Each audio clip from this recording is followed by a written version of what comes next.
సావాసం, మంచి ప్రార్థన చేసే వ్యక్తులతో సావాసం, మంచి దేవుని బిడ్డలతో సావాసం. చెడ్డ స్నేహాన్ని వదిలిపెట్టండి, కావలసిన వదిలిపెట్టండి. ఏమి సమస్య లేదు. నీ జీవితమే నాశనం అవుతుంది. నీ జీవితమే నాశనం అవుతుంది. మంచి స్నేహితుణ్ణి సంపాదించుకోవడం చాలా కష్టం ఈరోజు. దొరికితే వదిలిపెట్టొద్దు.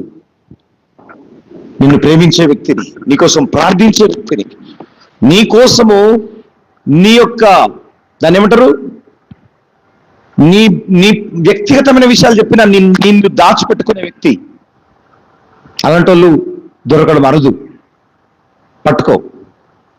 పనికిరానంత స్టఫ్, ఈ స్క్రాప్ అంతా వదిలిపెట్టు. నువ్వు ఎదగలేకపోతున్నావంటే కారణం ఏంటంటే స్క్రాప్, పెంట, చెత్త, చెదారం అంత పక్కన పెట్టేసాయి. సో పక్షిరాజు అన్ని పక్షులతో సాహసం చేయదు, కేవలం పక్షిరాజులతోనే సాహసం చేస్తుంది. అందుకని దుష్ట సాంగత్యము మంచి నడవడికను చెడగొట్టును.